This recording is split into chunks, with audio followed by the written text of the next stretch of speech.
François Bayrou. On écoute ça ensemble.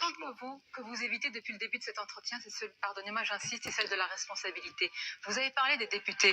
Vos députés MoDem, M. Bayrou, ont voté tous les budgets déficitaires depuis 2017. Eh bien, vous-même, vous avez porté au pouvoir et accompagné, et vous avez un rôle actif, un président de la République qui a aujourd'hui précipité la dette.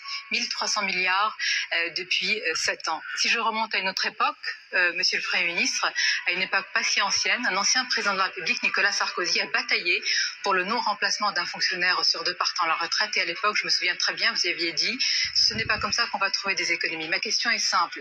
Vous nous dites aujourd'hui en sincérité et en vérité que vous avez lutté contre la dette, mais vous avez voté pour la dette.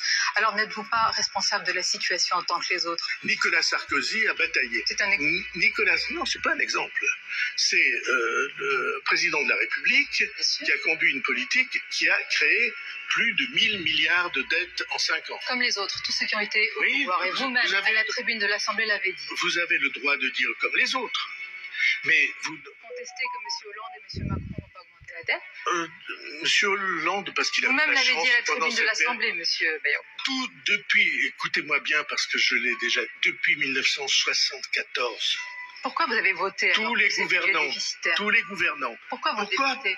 Pourquoi les ont Je n'étais pas à l'Assemblée nationale depuis 15 ans. Qui vous obéissent depuis au doigt et à l'œil. Non, je ne crois pas qu'ils m'obéissent au doigt et à l'œil. Ce sont des parlementaires estimables, tout à fait. Pour un grand nombre d'entre eux, brillants, en tout cas respectables.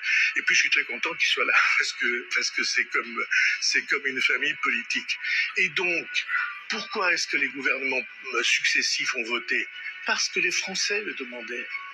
Parce que quand Nicolas Sarkozy... Ce n'est pas audible aujourd'hui de dire que c'est la... ça n'est pas audible pour vous, mais c'est audible pour eux. Bon, c'est audible pour la plupart des Français. Oui, absolument. C'est parce qu'ils étaient... Parce que Nicolas Sarkozy, il a eu à faire face à une crise terrible qu'on a appelée la crise des subprimes, c'est-à-dire la crise financière internationale, et il a fait du quoi qu'il en coûte. Et le président Macron, il a fait lui aussi le choix, au moment du Covid, qu'on ne laisserait tomber personne. Et il a eu raison de le faire.